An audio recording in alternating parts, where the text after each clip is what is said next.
We were actually asked to present on this or speak on this topic, is the traditional tasting room the next Blockbuster, more than a year ago at the DTC Wine Symposium in early 2020. And little did we realize how prophetic, if that's the right word, the subject matter would become. So first of all, we both like to thank you for inviting us to share our thoughts. Our primary goal is to try and generate some things for you all to think about and for your brilliant minds to anticipate as we address potential blockbuster developments in our industry. And I think the best way to get started is to establish what is the concept behind the title. And I know that because Chris and I, by pure chance, Chris has experience. I actually worked in a video store at one time. Yeah, a long time ago in a galaxy far, far away. I was working during college at a video store, and I don't know. Kids today can't really relate, right? They have Netflix. It's wonderful. And this is why some people say that we don't have Blockbuster anymore, is because of Netflix. And we'll get to that. We'll talk about that. But, I think there was such a disconnect between what people thought they were doing at a video store and what was actually happening. If you really reflect back to your time going to the video store, you never were really all that happy. You didn't like that you had to be kind and rewind before returning your tapes. You didn't like the fact that you had to stand in line. You didn't like that if your video didn't come back on time, we would charge you money. And worse yet, the person behind the counter was probably judging you for your selections of movies that you were taking home. Probably didn't like you too much either.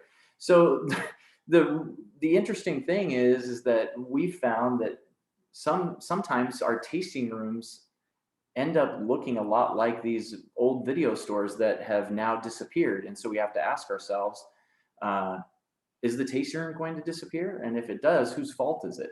But if it's going to stick around, which we think it will, what the best way to move forward is. So I did a little research on Blockbuster, and I think one of the core, most important things is the people who work there. And there's a gentleman, Jonathan Baskin, who was heavily involved in the company. He said it was all over before Netflix. He said the problems were inherent in the business model. His actual quote was, Blockbuster thought it was in the entertainment distribution business, but it was really all about the retail customer experience. And what they tried to do when they started seeing a bit of a dip in demand is they tried to become a convenience store rather than have the staff become movie experts and create customer experiences. So his feeling at the time was they didn't have a technology problem, they had a customer problem, which led us to think, what assumptions might we be making about our tasting rooms that could be the same kind of assumptions that Blockbuster made, because it's just a good practice to do that. So my first question to Chris, because he actually worked in a video store, would be to ask him what his thoughts are. What are our potential Blockbuster elements in a tasting room today? Yeah, so if we look at our taste rooms as these, as if they were these Blockbuster video stores and things like that, we're doing a lot of things that Blockbuster was doing wrong. To the point that Colin brought up with that quote, I think is really interesting, is that we think we're selling wine. And we're really not. I mean, that's not what a tasting room is for. In my estimation, if you're using your tasting room as a sales channel, you're really choking yourself off. That's a really narrow neck to push all of your sales through. And so if we can open that up and look beyond that, then we're going to be really successful. And so what we're looking at in a tasting room, to my mind, is the experience, the customer experience, right? And we hear people talk about experience culture, and it almost gets ad nauseum, right? Let's face it, I don't want to hear about millennials love, and no offense to millennials in the room. I don't care that you love experiences, because I'm not a millennial and I love experiences. My parents aren't millennials and they love experiences too. So we all love them. Let's get over that piece. But that's what we're dealing with. And so the idea is that really we're talking about atmospherics. I mean, there's whole studies done at Northwestern University about this idea of atmospherics when it comes to the retail and customer experience. And the truth is, based on these studies, what they found is that the environment is actually far more impactful than the product itself on the successful sale. So I like to joke around with our winemaker here at Passalacqua, and I tell her, you know, just make the wines any way you want, because it's really not about your wines. It's about what we do. I like to joke around and say winemakers make wine, hospitality makes great wine, because we're the ones that put it into the hands of people and we make it happen. And so looking at the experience, you know, at Blockbuster, you know, there were a lot of rules, and the whole business was built on the idea of punishing your customer. So there are a lot of ways the tasting room punishes the customer. So we actually came up with a list that I think is really interesting. So Colin's going to tick off some of these things as we go. I think they're things we have to think about, because we make assumptions, or we accept things in our business environments and in our lives that should always be questioned. And you know, I work with lots of different wineries, and I get a chance to think about what we're doing and why we're doing it. And some things may seem completely obvious, but one of the things that COVID has thrown up is we've always had this expectation that people are going to come to us. And I think, Chris, I mean, how could we have predicted a year ago how much of a blockbuster moment that could be for everyone in the industry? Well, I just like that, you know, the only thing about COVID that I've told my wife that I've enjoyed is how smart it made Colin and I look that we gave this talk before the closure. But that's where it begins and ends. But if nothing else, COVID and the shutdown and everything has proven that not only did we need to change as a wine industry, but that we could actually rethink what we've been doing in the D2C space, and we could have success. And I'm not just blowing smoke. Let me be really frank with you. Here at Passalacqua, we are closed for nearly 6 months of the year, if you total up the number of days from the different closures we saw. Our tasting room revenue in 2020 was plus 34% because of the pivots that we made by instituting virtual tastings, on top of what we achieved in the tasting room when we could actually be open. So what it made me look at was, well, I don't ever want to let that virtual stuff go, especially once we're open to the tasting room, because now we found a way to open up, as I was saying, open up that sales funnel, open up the neck of our D2C, and we can fit more through it. So it's really been positive. But I think a lot of people listening to that will say, okay, but what were the specifics of that? I mean, I'm assuming you weren't just sitting here doing, you know, taste our wine, it's great. I mean, what actually generated the revenue? Yeah, so one thing I would say is we've done a lot of what we're not doing right now. Colin and I are talking to you, at you, and we can't even see your faces. So part of what we do, and this is for your tasting room in person and for virtuals, is to connect and to actually spend a lot more time listening than talking. So we were remiss to mention, I see this lovely chat function. I'm hoping that it is enabled so that as we go along, if you have questions or things that you want us to clarify on, or something that you feel like we're just blowing smoke and we need to prove it, please put stuff in the chat, because that kind of interaction is going to be really important, and we want to make sure we address the questions you have.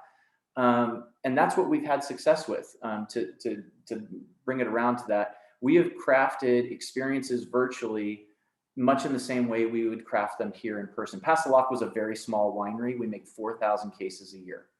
That's it. We go 100% direct to consumer, no distribution, and we sell out every year. We've built our wine club up into a very strong number of over 1,700 members. And that has all been done in private by appointment. We do not crowdsource. We don't allow the crowds to come in. We have 6 tables total, and no table seats more than 6 people. So we built that up by focusing on listening, on being small, on creating something special. And it's actually interesting. We actually tried to do virtual tastings I think 5 years ago, 6 years ago. And we created these little test tubes, and we were going to send out wines as samples, let people taste them in advance. And if they liked these samples, they could purchase wine ahead of time, and then we would send it to them later. It was a really great idea, just really poorly executed. We didn't know how to pull it off. So we thought it was just, hey, you send out the wine and they send their money. And it didn't work, and we abandoned it. When COVID came, we had to really rethink it and say, okay, how do we make this work now that we can't actually have people here? And so with Zoom, using these tools, and then also looking to duplicate the things that we found to be successful in our tasting room, like listening and finding out what the customer actually wanted, we could craft things individually and provide them with something that they wanted, rather than doing what Blockbuster would do and say, these are our rules, this is how you play. If you don't like it, we're going to charge you extra money. I mean, think about that. We charge tasting fees in our tasting rooms. Most of us do, I'm assuming. What is that but a late fee? I mean, how many times have you been charged $30, $40, $50 to go try on pairs of shoes before you buy them? I mean, I would love that. I would love if women's shoe stores would charge $50 every time my wife went in to try on shoes, because we'd have a lot more closet space. I've never seen her wear half the shoes we have, but we got them. So that tasting fee would be a barrier. That try-on fee would be a barrier. Do we really want to do that to our customers? Because we do. We do it with shipping. We live in Amazon time. You know, if we charge for shipping, are we being left behind? Are we charging them a late fee? Are we punishing the customer? Because that was the most of Blockbuster's business did not come from the rental fees. The large portion of their money came from punishing the customer. So, yeah, I was digging around, and there's a new company called Vivant, which is based in France, and they promote the idea that their wines are no pesticides, no herbicides. But another big thing that they really pushed on their website is that they do all their sales and experiences virtually. So all the wineries that participate, not only are their vineyards organic or similar, but they're also pushing the idea that when you buy their wines, there's very little carbon footprint, because you're not actually traveling all the way to visit these places. So I think this idea that we expect people to come to us has definitely been blown out of the water by COVID. Jumping over to wine clubs, I think tasting rooms and wine clubs as a relationship have been symbiotic for a long time and have been very important to all of us. And we've seen how a small winery like Passalacqua, or any number of the wineries that you guys represent in Idaho, have probably survived by having people come through the door, and then a percentage of those people then join your wine club.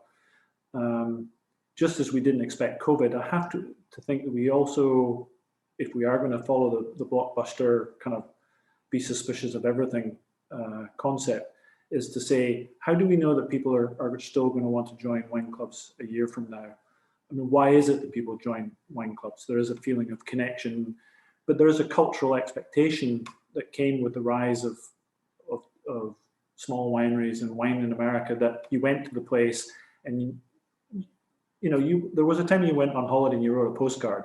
Everybody did it. We all did it. We sent postcards. Well, nobody ever does that anymore. You take a couple of pictures and you email them.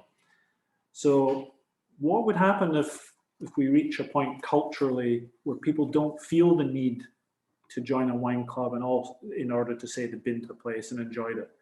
I mean, that's a possibility. And if that were to happen, what would happen to one of the most core elements of what a small winery does to survive? And I think we just need to think about those sort of things. And then I'm sure Chris will have opinions. The other thing that we're noticing, and I notice it because I deal with so many different wineries, I saw an email from a place in Oregon the other day called Adelsheim, and they said, join our wine club, get the number of bottles you want, when you want, on the schedule you want. There was no There was no definition of what wines you were going to get. There was no definition that it was going to come out 3 times a year. We've always made this assumption that we set the ground rules, that this is when you're going to get the wines and these are the wines. And it's been a foie gras approach. Let's start stuffing these wines down our customers' throats because that's what suits us. And I have a feeling that Chris may have opinions on it too, but I have a feeling that day is already past. Yeah, I mean, we have subscription services for everything now. There's Dollar Shave Club, and Netflix is a subscription fee. You don't limit. You can watch as little or as much as you want, but you pay one fee, and you get it conveniently. You just have to press a button. It's really effortless. And so the idea that we can make things effortless for people is the key. And so again, you may see these, and I want to make sure we're not saying that tasting rooms are bad and tasting rooms, you should get rid of your tasting room. We're not saying that, and there's a tremendous value in the tasting room, but we need to broaden our mindset and see that a lot of the things that we have relied upon, we have to rethink. We have to think again. Great new book by Adam Grant. If you haven't, if you love reading that kind of stuff, just came out, terrific book. I ate it up in a weekend. And the whole idea is, if we are not willing to think again, like Blockbuster was not willing to think again, you will be replaced. And so it means that we need to redefine what the tasting room is and what it means to us. So here at Passalacqua, yeah, I want to sell wine as much as anybody else does in our tasting room, but it's not our focus. Our focus is to build loyalty. Our focus, to be really blunt, is not to piss anybody off. If I can make sure people are happy, if I can make sure that they want to see us again, I want the second date. First dates are great, but you really know you've won when you get the second date. And so I'm always shopping for the second date. And you're not going to get the second date if you ask for marriage on the first one. You're going to scare somebody. So it takes time and finesse, and it requires a lot of listening and paying attention to what they actually want, rather than what we are trying to dictate to them. So I love this idea of, Colin and I have talked about over the years about getting rid of tasting menus. Like, what if somebody just came in, and if you didn't vet them ahead of time and know more about them as a customer ahead of time, asking a few key questions when they first come into your tasting room, you can actually find out, they'll tell you exactly what they want, and you can put it in front of them. Instead, we sit there and say, 5 wines, $30, take it or leave it. Oh, then there's the reserve tasting for $40. Oh yeah. And then you can pay more and still get something stuffed down your throat. So, I mean, it's I love how Colin frames that as the foie gras approach, but it's really true. I mean, if nothing else, I'd rather, have somebody as a wine club member for 15 years who buys in increments and loyalty, and they can be an ambassador that entire time, than somebody who I stuff full in 18 months and then they're out, because their span of influence is now shrunk. So, so do you guys do customization now for club members? Can they choose the wines they have in their shipments? Yeah. So for us, our club, we offer, we say, here are our releases at this time of year, but then we provide an auxiliary list that they can sub things out as much as they want. And we allow them to customize how many bottles they take. So even if you are a 6 bottles per shipment member, you can take 1. In fact, we even let people skip shipments, and we don't threaten them. We don't say, okay, but if you skip the next one, no, as long as they're engaging, we keep them in. And we want them to know, we term it to them as our life happens clause. So we say, if you have to skip, we understand what happens. And that extends the lifetime of the members. And we've seen the metrics prove that it extends their spend. And the tasting room is the way that we maintain that, because in addition to being a recruitment center for your club, it's also a retention center. So I have seen in many places that I've worked, many people I've spoken to, oh gosh, it's club members.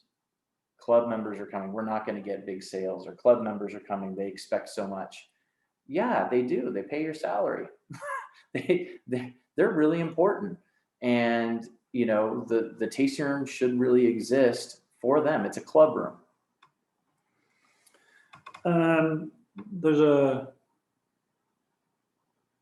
There's another assumption that we make, which is that people want to get their wines in 750 milliliter bottles.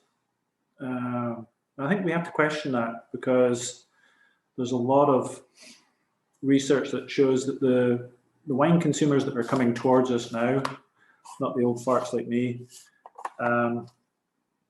they're interested in tasting different varietals.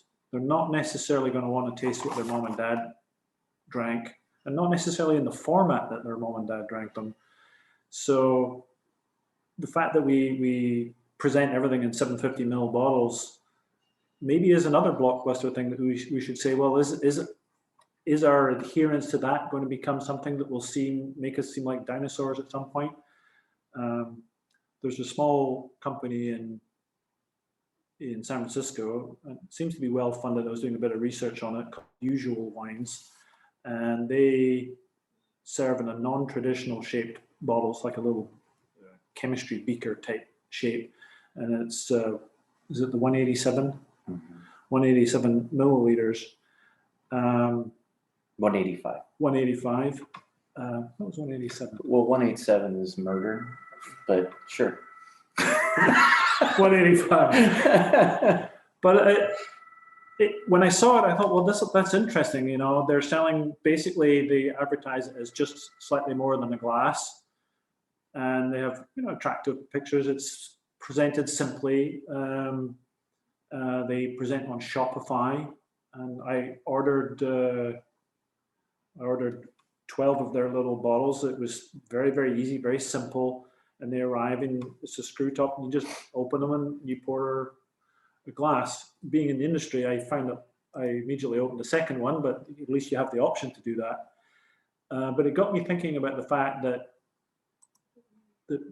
at some point in the future, to capture the wine consumers of the future, we may have to consider presenting our wines in 500 mils, 375s, or even these 185s, just because, who knows, maybe the demand for 750 bottles is a thing that's going to flatline or even decrease over time. Yeah, I mean, and this is all to say that, I mean, we're giving these examples, and, you know, to just say that this is a time where conveniently, truthfully, the COVID has forced us into a space where we can rethink things, and customers are more open now to these things that we thought were sacred cows. Oh, we couldn't possibly do this. So we're giving these examples more as a say for you to look at your tasting room and how you're operating as a way of, hey, maybe we can do this differently. I mean, we're looking at that here in many, many ways. Haley asked a question. I want to get to this. So Haley, I did not ignore you. How do you roll people off? I love roll people off your club. It's like walk the plank. Yes, we marched them out. But I love that. That's great. Allowing skipping and everything like that. Is it after so many skips? So my feeling is, my governing principle in all things here, and my team is very aware of this, is that everybody is an experiment of one.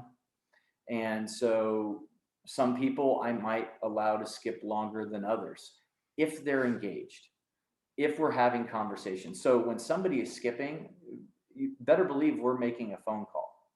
You know, hey, just wanted to check in with you. We haven't heard from you lately, or wanted to make sure everything's okay, or hey, I know you really love the Bacigalupi Zin. We're releasing the new vintage.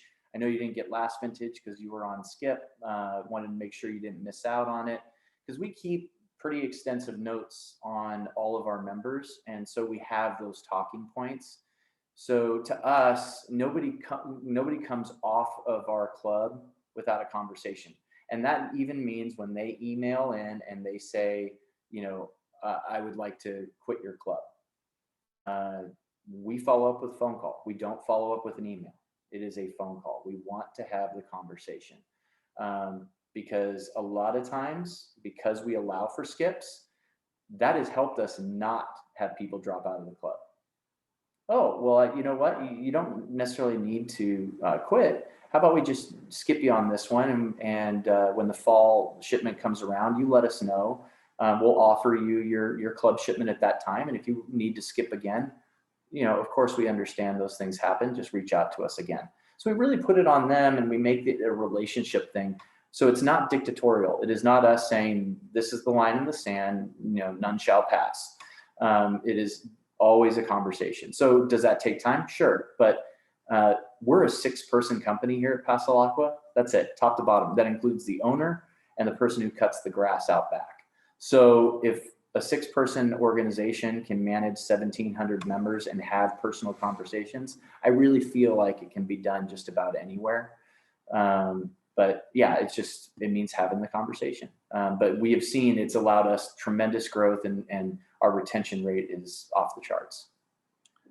And I would say that jumping to one of the great strengths of the traditional tasting room is it is your mecca. It is your home. It's the place that represents who you are and what your brand stands for. And, there is no, which is why Chris has kept saying it, there is no substitute for someone being at the place where the thing is made.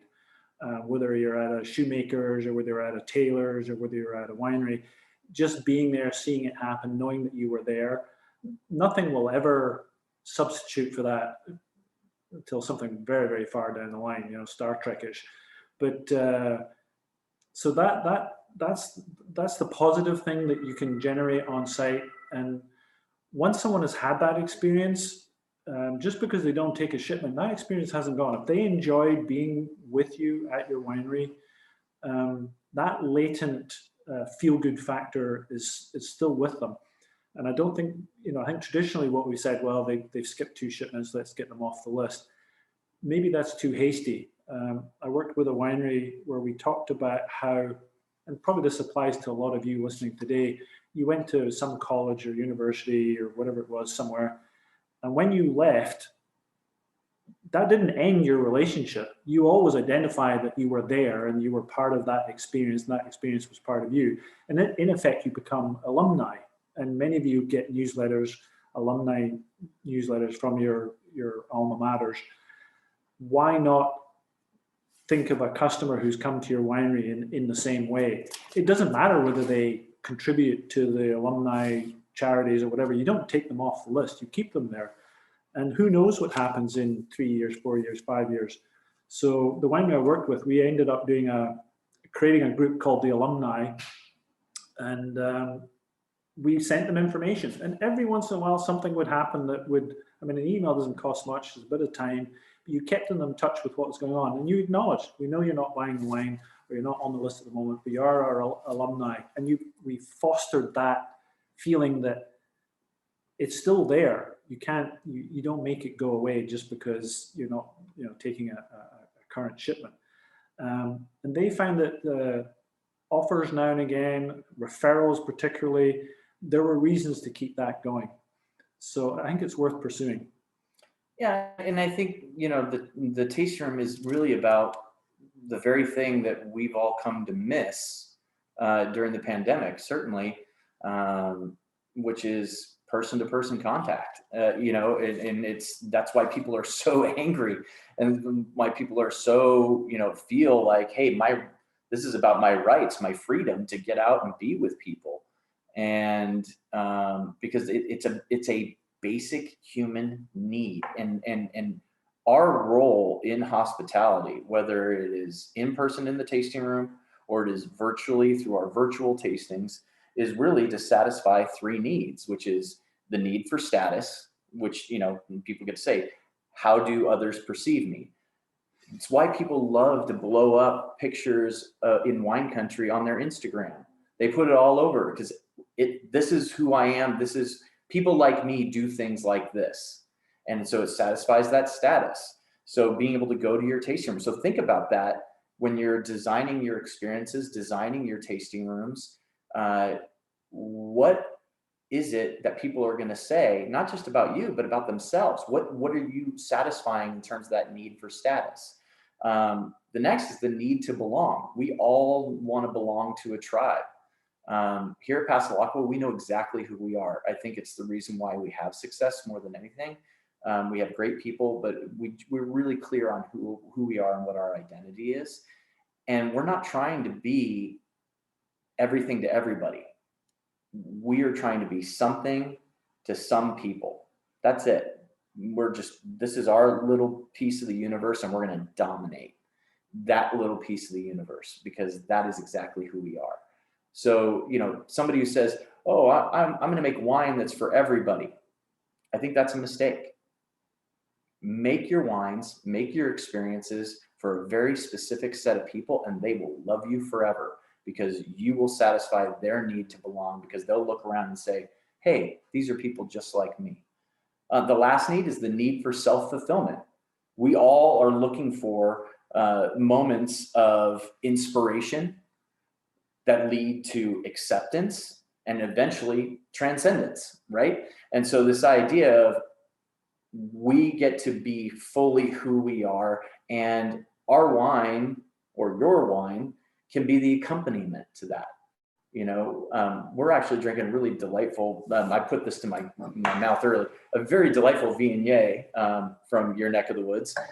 So Colin was able to acquire some great bottles of Idaho wine to help us familiarize. So we're really enjoying this. And we were talking about it earlier, and I said, you know, this is something that, yeah, I mean, I can rock a bottle of this any day of the week and twice on Sunday. This is wonderful. People need to know that. And if anything else, one of the things we talked about is COVID-19 has become like the digital leveler. If I was in Idaho running a DTC program or running a winery in Idaho, I'd be stoked on the fact that the world has now gone flat. Because if people aren't able or willing to travel to Sonoma, Napa, you know, Willamette Valley, things like that, that have been seen as greater destinations, or people, you know, plan these great vacations on. Now we all have to operate in a space where we have to speak to the people that is our tribe.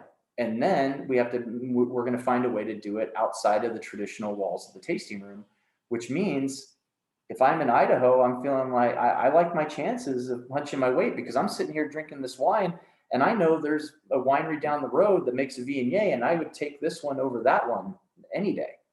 So to my mind, it's a great way to compete. So another question. Oh, I think that's not a question for us. Will this presentation be available later to show some of our, hey, maybe we're not as boring as we think we are. You typed that. I typed that in. Yeah.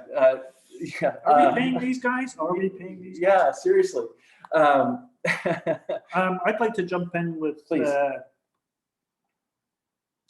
talking about why we present the way we do. There's a question sometimes I ask. We talk about our wineries as stories, and Chris is alluding to the fact that the clearer we understand who we are and who we're appealing to and why, the better. One of the things I've found to be quite revealing is to stand in front of a group of folks at a winery and say, okay, who's the hero of your story? And what is really interesting is almost always, in most cases, the answer is the wine. And then I would say, and this is over the last 5 years that I've been doing the consulting side of things, the next answer is usually something to do with the owner or the owner's story. And the one answer I've never had yet as the first answer to that question, who's the hero of our story, is the customer. And that's actually really, really surprising, because in most other industries, that would be the first thing that people would say. But I think in our industry, and it's not a fault, it's something that evolved, because wine is relatively new to our culture in America. I mean, if you think about it back, I think it was 1991, was when that guy on 60 Minutes looked into the glass and answered the French paradox by saying, maybe it's this great glass of wine. And sales of American wine went from something like 25 million cases to almost 50 million cases within a year or two. And it was a real watershed moment. So the traditional tasting room exists within a culture. And our way that we've approached the traditional tasting room is to say, this is our place and we set the rules and you do the things the way we want to do them, mostly because they're convenient for us. And here's the story, because we assume that you want to be us. That's what we're kind of selling. And I think we all have to be aware, whether you're in Napa or whether you're in Idaho, is that wine is a maturing cultural experience. It's been around long enough now that I think our customers realize that, in 1985, there were 1,500 wineries in America. Today, there's over 10,000. So we've reached a saturation point in our culture with wines. So when we look at what we're doing in a traditional tasting room, I think the new question is, how do we make the customer the hero of this experience? And not last year, but the year before, Chris gave me a quote, which I've used in my own work multiple times, which is that we forget that we're not the customer's experience in the day. We are one of many. What was your quote? Remember better. Yeah. Well, every day is a series of episodes or a series of chapters, and we just want to be a chapter in their life. We're not looking to, we can't come at them like Passalacqua wines is the purpose of your life, because they go, whoa, that takes me back to that first date analogy of asking for marriage on the first date. Can't do that. So you sit there and you say, hey, you know what, for this next 90 minutes, I'm going to make sure you understand how we can play a really special part in your life. Just a little part. We just want a sliver. And if we can do that, then, and we can repeat it, whether through in-person experiences, virtual experiences, wine club, they're going to like that. People want to have that and be touched time and again with that idea, because we're reaching out to them and providing them with that. Just before you get to that yeah, question. Sure. I can't remember which book I read it in, but I adapted it for the wine industry. So if you want to know if your identity is cohesive and formed and focused, there's a very, very easy way to find out. All you need to do is, right after this meeting today, go to one of your employees or one of your colleagues in your winery or your wine business and just ask them, why do we do what we do? And then ask one of your customers on the phone the same thing. Why do we do what we do? And then write down on a piece of paper for yourself why you do what you do. If your customer and your colleague or employee all say the same thing as you, then you have focus. And if they give 3 different answers, then you have a problem, because then you don't know who you are. Yeah. But maybe we're getting off the traditional tasting room. No, I mean, I think it's central to the idea. I mean, the thing is that you have to ask yourself, if you have a tasting room, which I'm assuming you're not sitting in here if you don't, or thinking of having one, the idea is this: would they miss you if you were gone? It's that simple. Would your customers miss you if you're gone? My wine club members really miss us right now. We could be reopened right now, but we're not. We actually, during the shutdown, decided to start doing renovations because they told us we would be shut down for quite a while. So we're not necessarily camera ready here at Passalacqua, but my members are just itching to get here. And if nothing else, all that's done is show me that, yeah, we need to keep the tasting room open and keep doing this. We have a question here. You didn't type this one? No, I did not type this one. Melissa, thank you. You mentioned that COVID has flattened the world, that we in Idaho can now reach customers more so than ever. How do you recommend reaching into these new open markets? Yeah, got it. All right, perfect. So I'll just tell you what we did, because again, Passalacqua has been a private winery for 7 years now. And so we don't take in walk-in traffic. We've always been small by appointment. Well, not always, but for a long, long time. So we're not one of those where we really benefit necessarily because there's so many people just stuffing through our doors. So we were already a little closed off. We also only make 4,000 cases and we don't distribute. So nobody knows us anywhere, literally. But that's one of the appeals. We love to tell people, hey, you know what? I'm going to make you look really smart at your next cocktail party, and you're going to pull out a bottle of Passalacqua wine. People are going to go, what is that? And you get to be the smart one that says, I'm going to change your experience right now. And they love that. They love the idea of the unknown. So if I would take that, translate it over to Idaho and say, have you had Idaho wines? Because if you hadn't, I'm going to change your religion. And you can do that with what we did when the shutdown started. We knew we needed to get customers and we didn't want to beat up our club members. We were concerned that if the pandemic lasted as long as it has, that if we kept going to our club members too much, they'd get tired of us and they'd quit.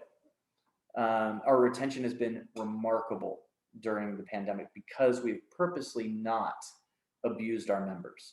What we did do is we abused everybody. No, I'm just kidding. We didn't abuse everybody else. What we did do is that we actually did a very focused PR campaign for 2 months at the start of the pandemic to announce and launch our virtual tasting program. And we put it into markets and into publications purposefully that would draw that attention. And because of that, we have grown our virtual tasting business to where it has now replaced the tasting room business. So when we have tasting room business on top of virtual, again, we're doing very, very well because of that. But we did it just by virtue of having very focused, targeted PR campaigns to announce what we were doing. So I feel like because people aren't going to Sonoma and Napa necessarily certainly not with the frequency as they have in the past, and because we've been in this pandemic where people have now been shown that you can enjoy wines at home, that you can take greater chances with your purchases that you used to do in person and now you can do virtually. As a Idaho wine producer, I would feel really confident if I have a really strong sense of identity and I know who I want to talk to or who wants me to talk to them, I would go right at them. And, there's a winery here in town that used to sign up 1 to 3 wine club members through their website each month. They're up to 40 to 50 wine club signups a month just through their website because of paid ads on social media and advertising. And these ads are not groundbreaking. They literally say, join our wine club. And the thing is, sometimes people just need to be asked. I learned that in middle school at the dance. She won't dance with me if I don't ask her. So I better walk across the room and meet her where she's at and ask her to dance. And that's what we need to do with our customers. And that's really at the bottom line of this whole conversation. If you don't want to cross the floor to ask the question and risk possibly embarrassing yourself a little bit, you're no worse off, but you're certainly no better. So that's what we're looking to do. And then keeping to our theme of, the traditional tasting room, I think the traditional tasting room can exist, but the virtual element, Zoom we're doing now, and but there's so much more. And in preparation for talking to you all, I last week started really digging around into the virtual technology, and there is so much more we can do. And the line that I envisage saying is, if I was a winery, saying to a customer, let me meet you at the front door at 10 o'clock. And at 10 o'clock, that person would join your feed and they would meet you literally at the front door. I was looking at Matterport, 3D Vista.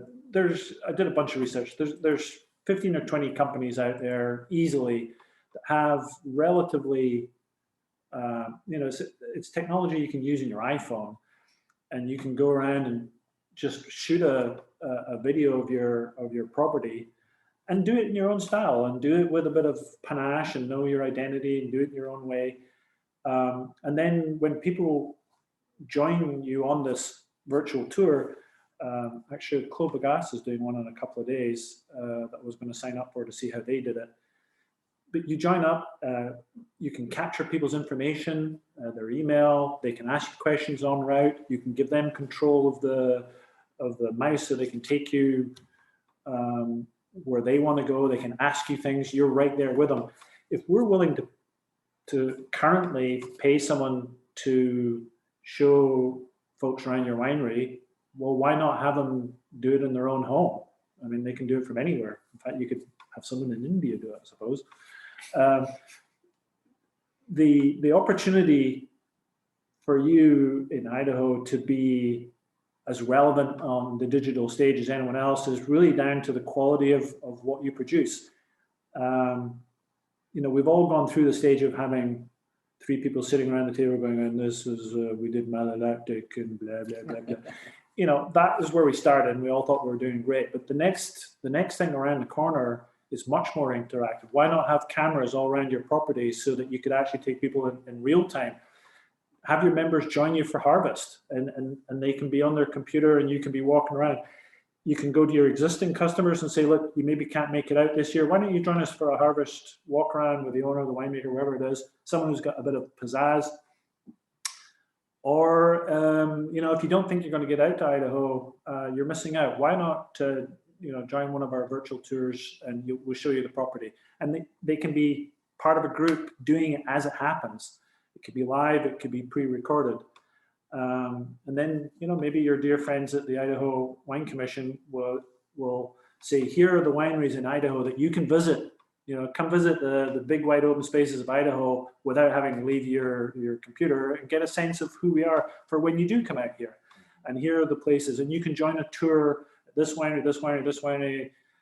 I mean, the idea that you have to physically be in a traditional tasting room now, it's still there, but it can be extended virtually. Yeah, and I think that's a great recruitment tool. I mean, I love the idea of people being able to preview what's there in Idaho, and because if they actually saw it, they'd be all over it. It's beautiful out there, and the wines that, you know, certainly, you know, Snake River Riesling fan. So not trying to be biased, but anything from Snake River Valley Rieslings, I'm all about them. But I think there's great things out there. So people just don't know. And so you can take to this digital space and then invite them in.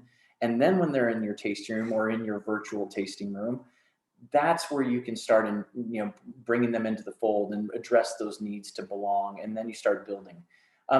Another question here, what platforms did you specifically use for your PR campaigns to promote your virtual tastings and wine club? Which were the most effective? Great question. So we actually got a PR firm, and what we looked for is what we saw as traditional media that people would trust. So we were featured in Forbes, Decanter, Condé Nast Traveler did a piece that included our virtual stuff.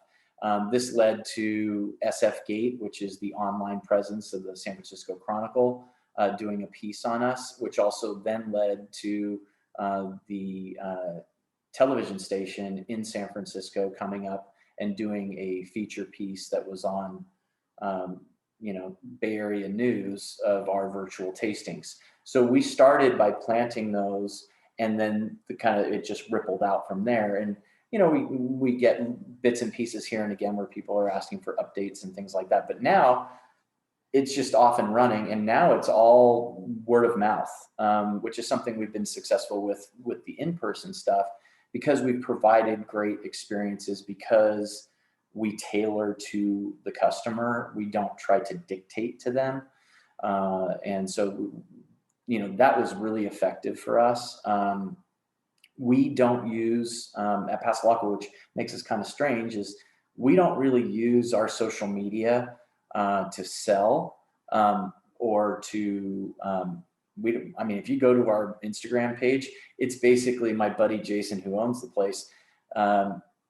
It almost looks like his personal Instagram account. But one of our governing principles here that I, you know, really kind of espoused with our team is, you know, WWJD. It's not what would Jesus do, it's what would Jason do. And if if you're doing as Jason would do, then you're being true to who we are. He likes to hunt, he likes to fish, he likes to gather with friends and drink good wine. And everything that you see on our Instagram speaks to that identity. So while we don't sell through it, it backs up by proving we are who we say we are. So I think it supports it, but we don't run campaigns. We don't do paid ads on social, anything like that. So yeah, we did a 2-month campaign with a PR firm to do published pieces on what we were providing. And it really took off because it put it in front of people, and they did virtual tastings as a search on Google. And inevitably we came up because we ended up being in these trusted publications that had really good readership. I think Passalacqua had the benefit of having being a bit ahead of the curve, because Jason had done the work before on doing small samples, etc. So there was a lot of interest in who was doing it, who was doing it right. And I think your question is, if you're not in that position, how can you move forward with virtual tastings? I think the benefit of Idaho is there aren't that many of you. I've watched some of the videos on the site, and you talk a lot about how you're still a cohesive group, and you're small enough that you're all lending each other a hand. And somewhere in there is probably the potential for you as a group to promote virtual tastings, because I think it would, beyond the Idaho Wine Commission, it's also the job of Idaho Tourism to present an agrarian group like yourselves in as positive a light as possible. So if there was some cohesive effort between you to get a group of the wineries to do virtual tours or have virtual tour capability, and then promote that as a way of getting a taste of Idaho, and then accessing greater lists than you might have maybe through Idaho General kind of Tourism, those bodies, you may be able to promote yourselves as wineries as a lifestyle to a much larger audience than you might have just yourself and your own. I think somehow it's to get beyond your own mailing list. Yeah. That's basically what your question is. But surely there must be larger organizations within Idaho that would see it as serving them as well to promote you and what you guys do so well. Yeah, and I think one thing I get asked a lot about the small bottles that we did when we launched our virtual, and I want to emphasize that you don't have to have them. I actually spend more time trying to talk people out of the small bottles. I'd rather send them full bottles. And I'm sure you would too. It's a hell of a lot easier, and we like to sell the wine. And usually it works. But there's great ways to do these virtual tastings where you don't have to have these small tasting kits. I know for a fact, Coravin has come up with a great new tool. And I know you probably heard Coravin and went, oh God, those are so expensive. Well, Coravin's new model, it's called the Pivot, kind of aptly named. And this tool will allow people to have a wine retrieval system that will keep the wine for up to 4 weeks, but at a fraction of the cost of the regular Coravins. I mean, I think retail, these new models are $99. So I've been looking at how could I bundle that with full bottles and get people to do tastings, but then they still have the full bottles and they have this cool new Coravin thing. So sorry, we got another question here. I'm going to stop on that. What is the ROI on entering multiple wine competition? Does it make sense for small wineries, limited production, they're purely DTC? So I can tell you what our philosophy is, and then we can speak. Oh, thank you, Moya. Great.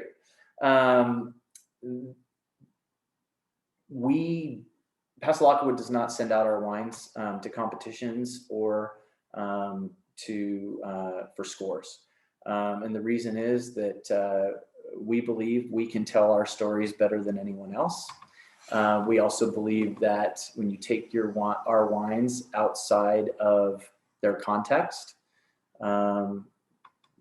any wine loses something when it's taken out of context, and you want to quantify it by a number. A glass of wine is a conversation waiting to happen. That conversation ends really quickly when you see a number like 90. That's 89. right. Yeah, even worse, the dreaded 89.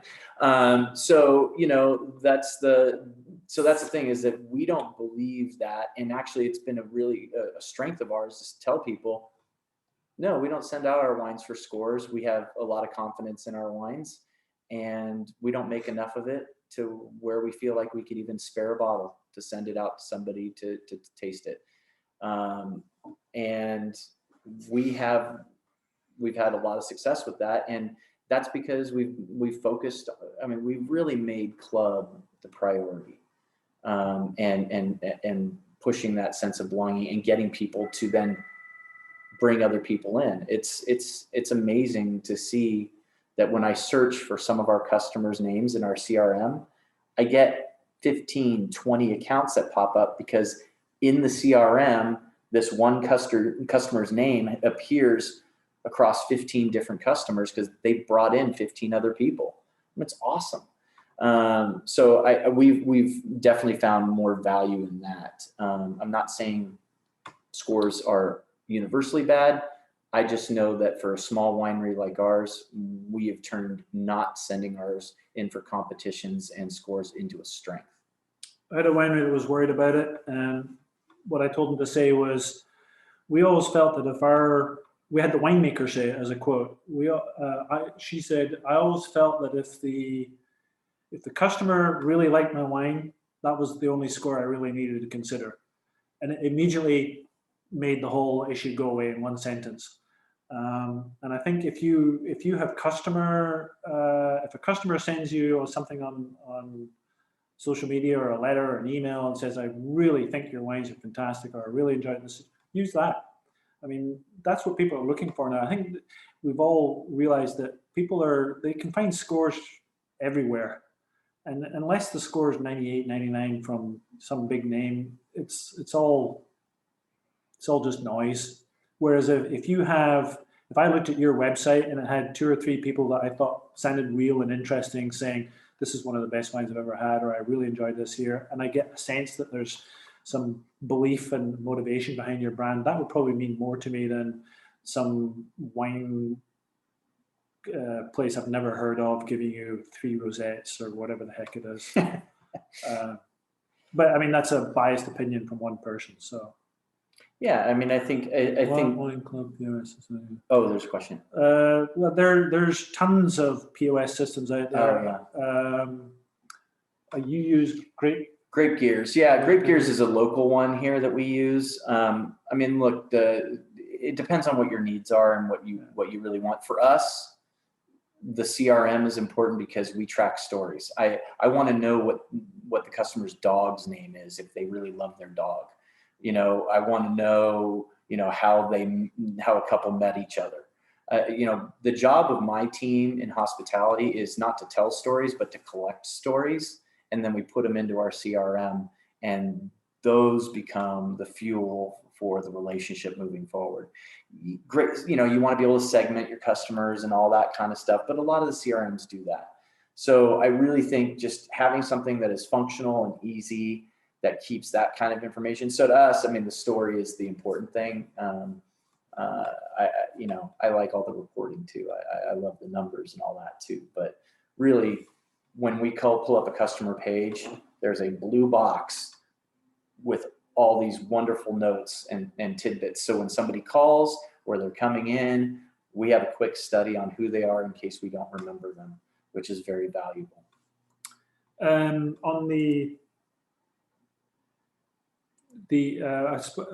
listened to some folks from Idaho, and they were talking about how during COVID they had to move over to more curated tastings, and rather than doing a kind of what everyone has traditionally called the belly up to the bar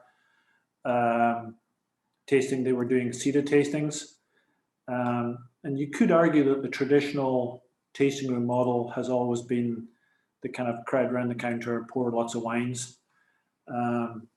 In those environments, someone walks into the room and the host says, "Are you here for a tasting?" Which is probably my least favorite phrase in the whole world.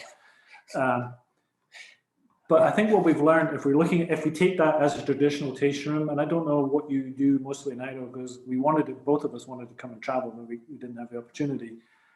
But I think anyone who's got a quote unquote belly up to the bar model after COVID is looking at the heightened return you get from a seated tasting, or at least something that's a little more focused. And they were talking in Oregon about how they were surprised about the quality of return, both in connection with the customer and the actual sale at the end of the encounter. So I think that's another change that may come to what some people see as the traditional tasting room. Yeah, and that's, I mean, to put it to the Blockbuster analogy, it's like, imagine if rather than having that, you know, persnickety, judgmental kid, college kid in a blue polo shirt, laughing at you because you're renting Weekend at Bernie's. What if they came out from behind that counter, sat down with you, talked to you about what kind of movies you really like, and they could walk you directly to what you wanted? Blockbuster could have stuck around if they were able to do that. Instead, it was these robots who sat behind and really just weren't very helpful at all, and would just ring people up and move them through. It was that, you know, the belly up to the bar, move them through, move them through. Netflix remembers everything that I watch, suggests things that I might like, tells me that I can watch this again. It lets me know, hey, this is coming up and it might be of interest to you. That's the kind of tasting room we want. You know, anticipating need, remembering who we are. I mean, it's the beauty of Amazon. I love getting onto Amazon because it'll tell me, you should buy this. And of course I will, because you know me. So I think that's really important. Are we bumping up on our time? Yeah, I was thinking that, I mean, someone will probably shout at us if we go further. I was thinking that we should try and round out, well, what would be the practical things that we would suggest folks do on this subject matter? Yeah. So, I mean, I think, you know, to not be Blockbuster, you know, I kind of see it is important to ask yourself 4 questions about your tasting room. You know, number 1, are you punishing your guests? You know, what barriers are you putting up in front of them? How are you taking away from them? What penalties are you imposing upon them? Are you slow to change? Are you still stomping your feet and saying, we've done it this way, we've always done it this way, we'll keep doing it this way? The third question would be, are you transactional with your guests, or are you looking to transform? Again, are you the person behind the counter who's just ringing them up, or are you going to come out from behind the counter, sit down with them, and get to know who they are by listening to them and finding out what they actually are looking for, what do they need? Because not everybody needs the same thing. And let's be really clear. Fermented grape juice, as much as we all want to believe it, is not a basic human need, but belonging is. Being listened to is, being seen is, and that's the job that we have in hospitality. I 100% believe that. And the last thing is, are you making it complicated? You know, we should strive, and what I ask my team to do here is to strive for the effortless experience. We want to reduce friction to the point where everything is just nice and smooth. So how easy are you going to make it for your guests to see you and love you? Because you make it really easy for them to be seen and to be loved by you. And mine are very simple because I'm more interested in the story side of things, and that is your customer actually the hero in your experience, or is it still all about you? Because if it's still all about you, I think we are falling behind where we need to be going. So maybe ask those 3 questions of your team and your customers and find out what they say. And then think, and it speaks to almost all the things that Chris is saying is the customer the hero? And if the customer is the hero, then you want to do all the things he's talking about. And then the last thing I would say is we have to question everything. Just because it's the way we do it now doesn't mean it's the way it's going to be in 3 years' time. And just keep questioning what you do. There's nothing wrong with it. Doesn't mean that you're doing anything wrong. But could this be done differently? Will this be done differently in 5 years' time? And will I be ready for that if that should happen? And if anyone wants to stop talking, we can probably stop talking now. Why are you doing that? Do you want this to go out? So What's they that? have it? Your email? My email? Mhm. Yeah, put my email there. All right. So what I'm going to do here, if you have further questions, I'm going to put in the emails that are best to reach Colin and myself. I like to joke that we don't work very hard, so you can certainly bug us. And you'll see mine is Coach Pup. I've always seen everything I've done as being a coach, and my last name is really too hard to pronounce, so we just cut it to Pup. So Colin at VinFabula and Coach Pup at gmail.com. We'd love to answer your questions, anything like that. Want to thank the Idaho Wine Commission for inviting us to be some talking heads here. Hopefully we didn't induce narcolepsy or anything like that. Thank you for the wine. Yeah, thank you. Mine's empty. So Colin has the bottle over here. So I didn't get my refill. So thank you. Anything else from you guys for us?